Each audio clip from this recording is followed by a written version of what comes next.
안녕하세요. 통상TV 구독자 여러분, 통상 이슈다의 진행자 조진혁입니다.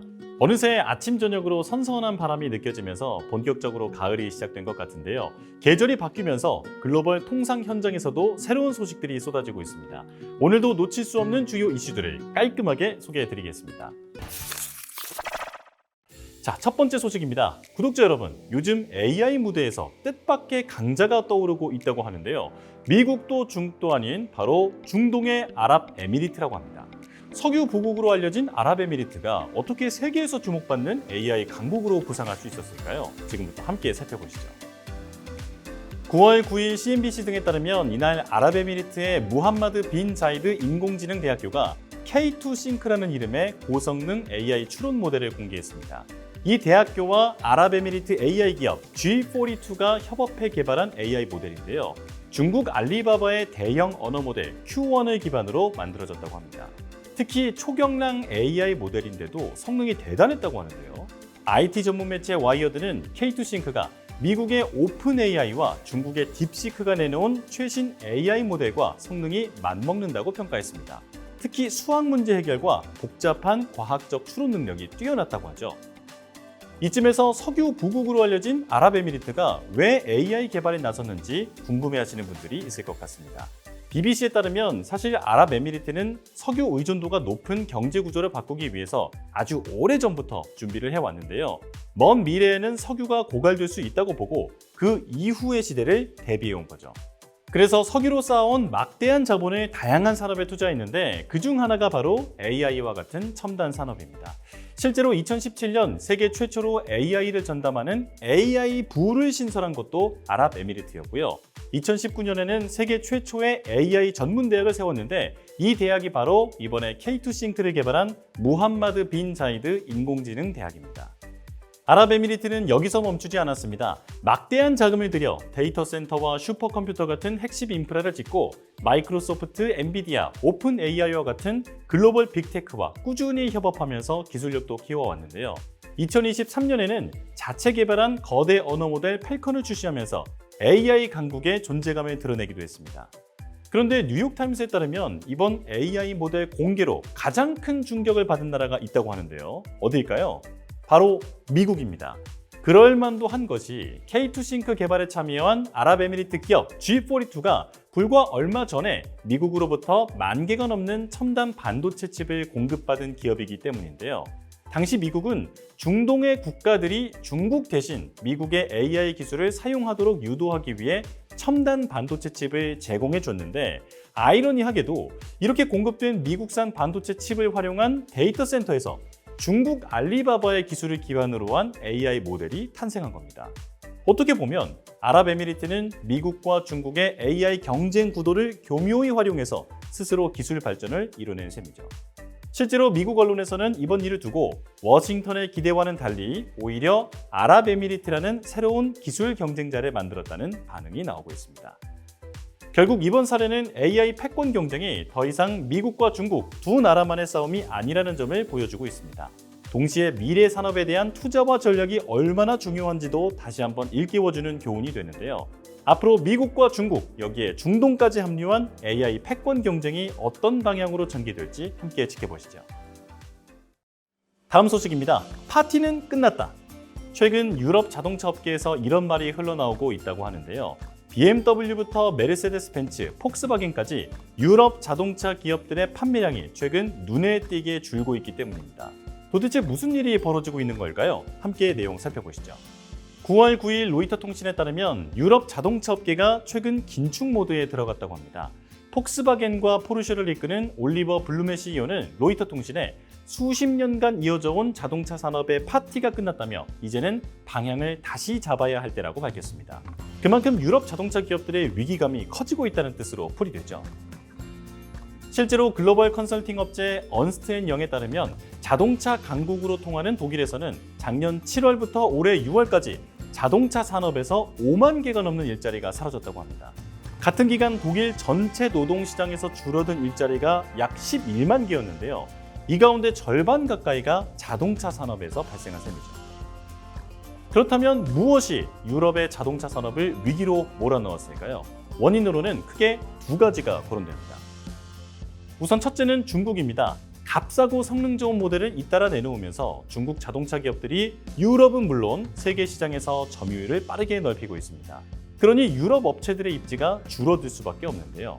실제로 올해 상반기 기준 중국 브랜드의 유럽 시장 점유율은 5%로 메르세데스 벤츠와 비슷한 수준까지 올라왔습니다.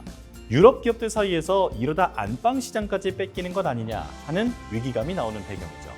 여기에 그간 유럽 기업들이 오랫동안 큰 수익을 올려왔던 중국 시장에서도 상황이 급변하는 모양새입니다.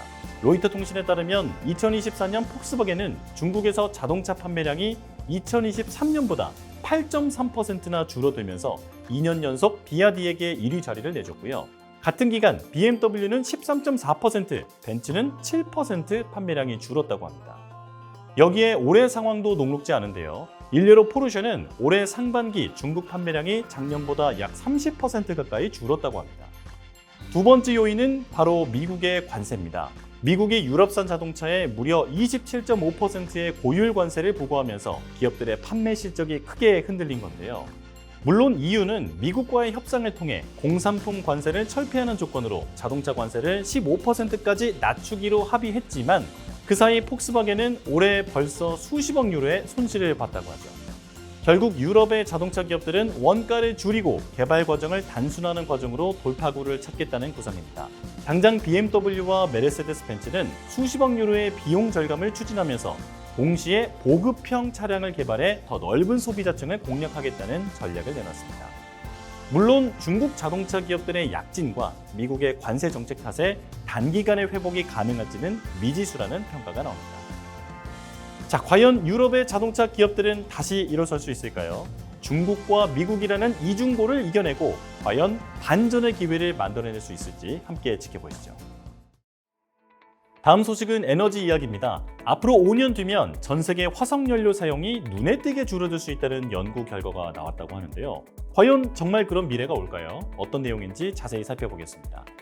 9월 9일 블룸버그 통신 보도에 따르면 국제 에너지 싱크탱크 엠버가 오는 2030년부터 전 세계 화석연료 사용이 본격적으로 감소세로 돌아설 수 있다는 보고서를 발표했습니다. 그 핵심 배경은 다름 아닌 중국의 빠른 녹색 전환이라고 하는데요. 중국의 석탄 화력 발전량을 보면 이러한 변화를 단번에 알 수 있습니다. 지난 10년 동안 중국의 석탄 화력 발전량을 보면 오르락 내리락 하면서도 대체로 늘어나는 추세였는데요. 그런데 올해는 달랐습니다. 2025년 7월까지 집계된 수치를 보면 작년 같은 기간보다 석탄 발전이 1.3% 줄어든 것으로 나타났습니다. 석탄 화력 발전량이 처음으로 감소세로 돌아선 건데요. 엠버는 중국이 태양광, 풍력 같은 재생에너지 사용을 늘리면서 석탄 의존이 줄어든 거라고 분석했습니다. 중국이 오랫동안 붙들고 있던 석탄 중심 구조가 흔들리기 시작한 신호라고 볼 수 있죠. 실제로 중국은 재생에너지에 막대한 돈을 투자해 왔습니다. 지난해에만 재생에너지에 6,250억 달러, 우리 돈으로 약 871조 원을 쏟아부었는데요. 전 세계 청정에너지 투자액의 3분의 1이 중국에서 나온 셈입니다. 게다가 중국은 자국 안에서만 녹색 전환 속도를 높이는 게 아닙니다. 값싼 청정 기술을 세계 곳곳에 수출하면서 다른 나라의 전환까지 함께 이끌고 있는데요. 엠버는 이런 추세가 계속된다면 앞으로 5년 뒤인 2030년부터는 전 세계 화석연료 수요가 구조적으로 줄어들 가능성이 크다고 전망했습니다. 물론 이런 성과 뒤에는 중국 정부의 막대한 보조금이 있었습니다. 재생에너지 기업들을 전폭적으로 지원하면서 값싼 전력, 인건비, 그리고 대규모 생산체제를 무기로 제조 단가를 크게 낮출 수 있었던 건데요. 실제로 국제에너지기구에 따르면 태양광 패널을 비롯한 공급망의 생산 비용은 미국보다 중국이 약 20% 더 낮은 것으로 나타났습니다. 결국 중국은 국가적 투자와 지원을 통해 글로벌 청정에너지 시장에서 독보적인 비용 경쟁력을 확보할 수 있었습니다. 반면 미국은 분위기가 다릅니다.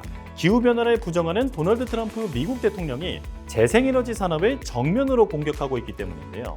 지난 8월 22일 파이낸셜 타임스 보도에 따르면 미국에서 올해 들어 취소된 청정에너지 개발 사업 규모만 186억 달러, 우리 돈으로 약 26조 원에 달한다고 합니다. 투자 발표액도 크게 줄어서 2024년엔 209억 달러였지만 올해는 158억 달러로 약 20% 줄어들었죠. 이는 트럼프 대통령이 취임 직후 재생에너지 세액 공제와 보조금, 대출 제도를 줄줄이 없앤 결과인데요. 여기에 풍력 태양광 사업은 승인 절차까지 까다로워졌고 기업의 부품 조달 공급망에 중국이 조금이라도 포함되면 정부 제재를 받도록 했습니다. 이런 여파로 미국 재생에너지 기업들은 줄줄이 문을 닫으면서 올해에만 11개의 관련 그룹이 파산 신청했다고 합니다. 앞으로 세계 에너지 전환의 주도권은 어디로 향하게 될까요? 중국은 재생에너지 투자와 수출로 세계 에너지 전환을 가속화하고 있지만 미국은 보조금 삭감과 규제 강화로 오히려 거꾸로 가는 모습입니다. 앞으로 5년 과연 화석연료 시대의 종말이 앞당겨질지 아니면 새로운 변수가 등장할지 함께 지켜보시죠. 자, 오늘도 핫한 글로벌 통상 이슈들을 함께 살펴봤습니다. 오늘 저희가 전해드린 정보가 유익하셨다면 좋아요와 구독 버튼으로 뜨거운 응원 보내주시기 바랍니다. 지금까지 통상 이슈다의 조진혁이었습니다. 다음 시간에 더 재밌고 유익한 소식으로 찾아뵙겠습니다. 고맙습니다.